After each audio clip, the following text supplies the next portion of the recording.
Welcome to our channel. Today we're going to teach you how to find the marketplace on Facebook. Let's get started. First, click the Facebook app. Great. Now click the three little lines in the bottom right-hand corner. Sorry. Now scroll up, and as you can see, Face Marketplace is 3 rows down. Right there. Great. Now, this is the introduction to the marketplace. You click next, you click I understand, just respect everyone, buy and sell, and then it shows a bunch of places, beds, cars. You could pretty much buy anything on marketplace. This is the search, which these pretty much are the top categories that are usually searched. Women's clothing, stuff like that.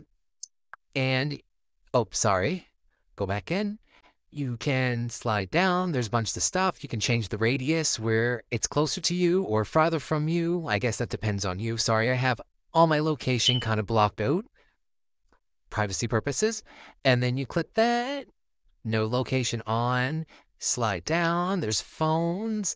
There's beds. There's apartments. It's like a worldwide of stuff you can just buy off the internet. It's pretty great. And it's pretty clean and clear. Also be careful on there because sometimes there's scammers or and stuff like that. So just be careful. If this video helped you in any way, please like and subscribe. See you next time. Bye.